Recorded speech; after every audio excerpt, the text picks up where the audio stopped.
ដល់គុណខ្មែរកម្ពុជាបាទក៏សូមលំអរកាយគោរពជំរាបសួរប្រិយមិត្តអ្នកនិយមគាំទ្រវិស័យកីឡាប្រដាល់គុណខ្មែរបាទទូទាំងនគរ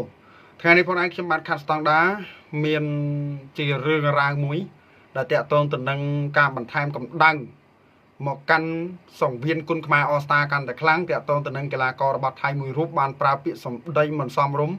វាជាការប្រមាថមួយហើយសម្រាប់បាទអ្នកប្រដាល់របស់កម្ពុជានិងអ្នកគាំទ្រគុណខ្មែរគឺកីឡាករកៅណាអញ្ចឹងតាក់ទងទៅនឹងកៅណានឹងត្រូវវាយគូឯកនៅក្នុងព្រឹត្តិការណ៍នឹងតែម្ដងគឺត្រូវប៉ះជាមួយនឹងកីឡាករអេលីតសុខុចឬក៏មឿនសុខុចឬក៏ពុតហុចប្រិយមិត្តប្រហែលជាស្គាល់ហើយបាទការប្រកួតនឹងតាមកាពិតទៅកៅណានេះគឺត្រូវប៉ះឡាវចត្រាទេក៏ប៉ុន្តែឡាវចត្រាគឺគាត់បានជាប់អ៊ីវ៉ាន់ផ្សេងបាទគាត់ជាប់អ៊ីវ៉ាន់ផ្សេងមុនអញ្ចឹងគឺគាត់មិនអាចប្រកួតជាមួយនឹងកីឡាករកៅណានឹងបានទេអញ្ចឹងលោកគ្រូសុនអេលីតជំរឿសរបស់គាត់គឺត្រូវដាក់កីឡាករអេលីតសុខុចជំនួសអ្វីដែលខ្ញុំមើលឃើញនៅប្រិមត្តណាឃើញថាកីឡាករកៅណានៅពេលមុននេះបាទតែម្ដងធ្វើការបង្ហោះពាក្យសម្ដីមិនសមរម្យទេ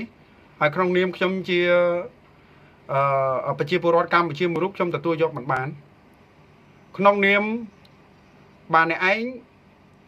ជាពលរដ្ឋមួយនៅក្នុងប្រទេសមួយអ្នកឯងគ្មានក្រមសីលធម៌វិជ្ជាជីវៈជាមនុស្សទេអ្នកឯងបាននិយាយថាពួកខ្ញុំទៅប្រកួតក៏ដើម្បីការពារមួយថៃនឹងឲ្យពួកវាបានដឹងថាមួយថៃលេខ1ទាំងនេះជាសំណេររបស់កីឡាករថៃកៅណា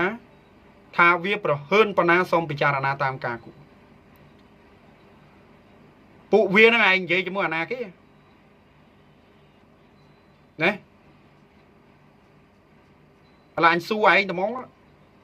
បើឯងអត់គោរពគេផងហ្នឹងមានអាណាគេគោរពឯងទេឯងនិយាយពួកវាឯងនិយាយជាមួយអាណាពាក្យថាកីឡាឯងយល់ពាក្យថាកីឡាអត់វីដេអូហ្នឹងឯងសុំផ្ដាំផ្ញើទៅឯងត្មងតាកុំឲ្យពិបាកស្ដាប់គ្នានិយាយគ្នាពេកភាសាមនុស្សវាលែងចេះនិយាយហ្នឹងណាពាក្យថាកីឡាមួយថៃនេះឯងអភិរក្សតែមួយថៃទេគុនខ្មែរគេអភិរក្សគុនខ្មែរវាគ្មានអីត្រូវច្រឡំគ្នាទេហើយមកជឿក្បាល5ថ្ងៃស្អីគ្រាន់តែខ្មែរដាក់ចូលស៊ីហ្គេមសោះដូចជាភ័យចង់ដាច់ខ្យល់គ្រប់គ្នាវាយ៉ាងម៉េចវីដេអូនេះអាចនិយាយថាជាការឆ្លើយតបទៅកាន់កៅណាផ្ទាល់នឹងតែម្ដងនិយាយពួកវានឹងភាសាស្អីគេបាទហើយសំណេរនេះជាការបកប្រែរបស់បងប្រុសអ្នកនេសាទឆ្លងដែនគាត់បកប្រែឲ្យហើយបងប្អូនយើងគាត់ផ្ញើមកចូលខ្ញុំច្រើនបាទផ្ញើចូលមកច្រើនរយៈពេលជាង1ម៉ោងនេះគាត់ផ្ញើមកហើយគាត់ mention ហៅខ្ញុំមកខ្ញុំចូលទៅមើលច្រើនមែនតើបាទចូលចង់100 comment ណាដែលគាត់ comment តាមបណ្ដា page មួយចំនួនណាបាទគាត់ដាក់ឈ្មោះខ្ញុំឲ្យហៅខ្ញុំចូលទៅមើលខ្ញុំអត់ចង់និយាយទេតាក់ទងទៅនឹងការគៀកដល់ថ្ងៃប្រកួតហើយមកផ្លែផ្កានិយាយពាក្យសម្ដីវាមិនសមរម្យបើថាឥឡូវខ្ញុំនឹងឲ្យអ្នកស្គាល់អំពីមួយថៃឲ្យរឹតតែច្បាស់នៅថ្ងៃប្រកួតអាហ្នឹងវាជាភាសាមួយដែលយើងអាចទទួលយកបានក៏ប៉ុន្តែប្រើភាសាសត្វតពុវាពួកឯងហ្នឹងវាមិនត្រឹមត្រូវទេណាអ្នកឯងជាកីឡាករមួយរូបឈរនៅលំដាប់ក្រាត់ A ហើយក្រមសីលធម៌វិជ្ជាជីវៈអ្នកឯងណាស្មើ0ខ្ញុំគិតថាបដាល់ថៃពោពេញទៅដោយអ្នកបែបហ្នឹងមែនឥឡូវខ្ញុំសួរណាបដាល់ថៃលំដាប់លេខ1របស់ថៃសត្វតអ្នកដែលគ្មានសីលធម៌អញ្ចឹងមែននៅប្រទេសថៃណាខ្ញុំសួរទៅកីឡាករនៅស្រុកថៃហ្នឹងហ្មងថាកីឡាករដែលមានក្រមសីលធម៌ជាវិជ្ជាជីវៈជាមនុស្សហ្នឹងមានប្រមាណអ្នកឬក៏សត្វតាធឺកៅណាហ្នឹងទេណាឬក៏ធឺកៅណាហ្នឹងទេអ្នកឯងអភិរក្សមួយថៃនេះឯងអភិរក្សមួយថៃរបស់អ្នកឯងហ្នឹងទៅបើអ្នកឯងមិនពេញចិត្តមកប្រកួតអ្នកឯងក៏មកប្រកួតទៅ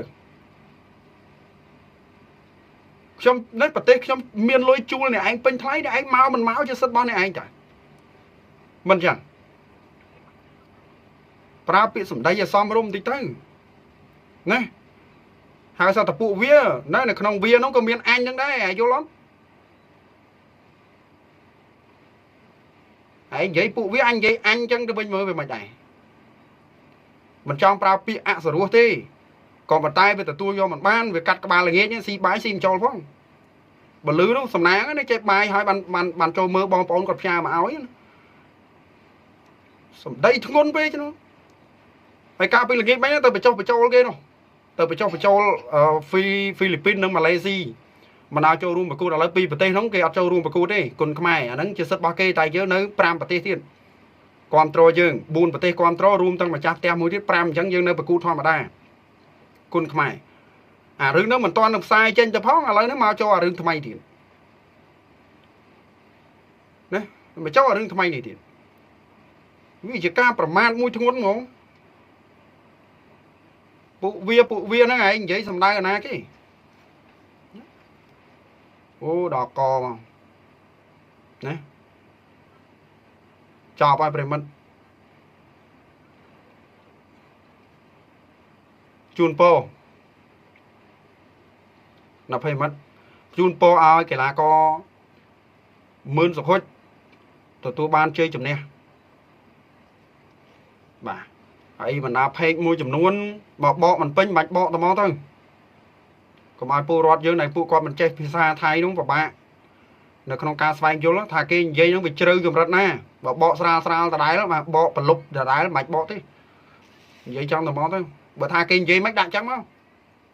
បាទចេះកែសំណេររបស់គេទេកៅណាឥ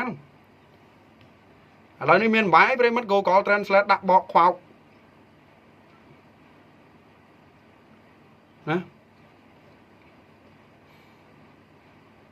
គេឈរលំដាប់ A យើងទទួលស្គាល់គេលំដាប់ A យើងក៏មានលំដាប់យើងសម្រាប់រងគេបានដែរមឿនសុខុចមើលហើយឈឺចាប់ប្រឹងឡើង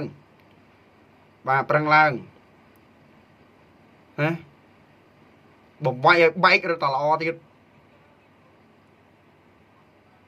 នៅលំដាប់លេខ1ធ្លាប់ឈ្នះរត់ທາງណាយើងនឹងទៅលំដាប់នេះគេស៊ីច្រើនណាស់នៅប្រទេសថៃគេឈរនៅលំដាប់លេខ1ហើយនៅពេលបច្ចុប្បន្នគេឈរនៅលំដាប់លេខ1ដែរក្រឹត A ហើយ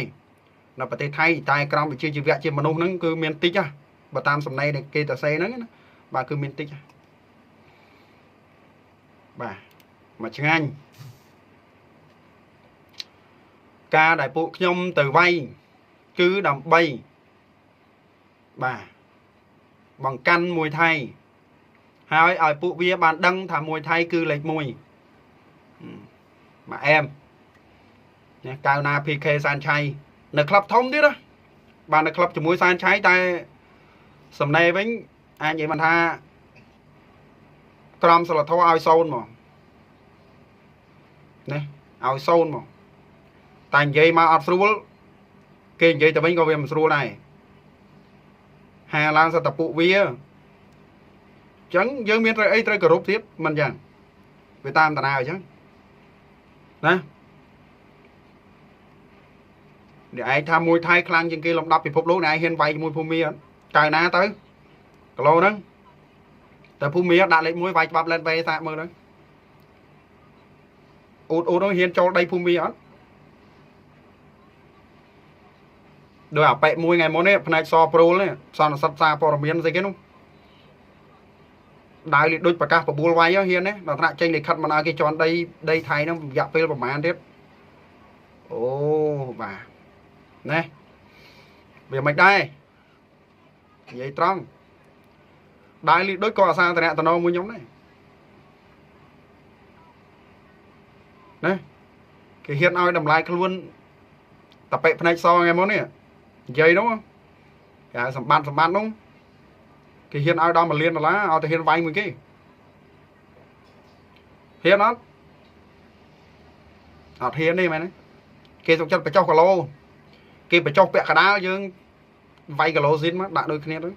ហ៊ានអត់ហ៊ានទេអត់ហ៊ានទេអញ្ចឹងតើតងទៅនឹងវីដេអូនេះផ្សាយជូនកៅណាជាពិសេសបាទផ្សាយជូនកៅណាជាពិសេសសម្ដីដល់ថោកទាបរបស់អ្នកឯងនេះខ្មែរទូទាំងនគរពិបាកនៅក្នុងការទទួលយកណាប្រើភាសាសមរម្យបន្តិចក្នុងនាមជាលំដាប់លេខ1របស់ថៃហើយមិននឹកស្មានថាលំដាប់លេខ1របស់ថៃគេហៅថាសិលធម៌ជាមនុស្សនឹងគឺនៅទាបណាស់អញ្ចឹងលំដាប់លេខ1របស់ថៃការសិក្សារៀនសូត្រប្រហែលជាមិនសូវជាបានជ្រៅជ្រះប្រហែលទេ អានោះខ្ញុំនិយាយសូម5ផ្សាយតកៅណាណាបើក្នុងនាមជាកីឡាករក្រិតអេហើយត្រូវតាំងខ្លួនយើងជាកីឡាករគំរូមួយរូបផ្ដល់ជាគំរូដល់ក្មេងៗសកលក្រោយកុំឲ្យគេយកតម្រាប់តាមកុំផ្ដល់គំរូដល់អាក្រក់ថោកទាបដល់ក្មេងចំនួនក្រោយឃើញទេអានោះខ្ញុំ5ផ្សាយទៅណាបាទបងប្អូនគាត់ដាក់ចូលតាម Telegram ផងអីផងមកលោតទិញទុងមកល្ងាចហើយអញ្ចឹងខ្ញុំ5ផ្សាយទៅវិញថាកុំឲ្យជាប់សម្ដានអាក្រក់បាទសម្ដានអាក្រក់ណាតទៅកុំមកវាយបហាបន្តទៅទៀតបើពេញចិត្តមកវាយចាំមកបើមិនពេញចិត្តកុំមកណាស្ដាប់ឲ្យបានហើយវីដេអូនេះមានតែប៉ុណ្្នឹងទេបងប្អូនចូលរួមខមមិនផងចុងក្រោយខ្ញុំសូមអានបន្ថែមទៀតបាទមកសំណេរហ្នឹងអានឲ្យបងប្អូនយល់ណាឲ្យបងប្អូនដឹងបាទកាលដែលពួកខ្ញុំទៅប្រកួតក៏ដើម្បីការពារមួយថៃរបស់គេនឹងដែរនឹងឲ្យពួកវាបានដឹងថាមួយថៃលេខ1អាហ្នឹងសំណេរអានជូនបងប្អូនស្ដាប់បាទឲ្យជាក់ចាំញាក់ចិញ្ចើមជាចុងក្រោយសូមជម្រាបលាប្រិយមិត្តប្រដល់គុណខ្មែរកម្ពុជា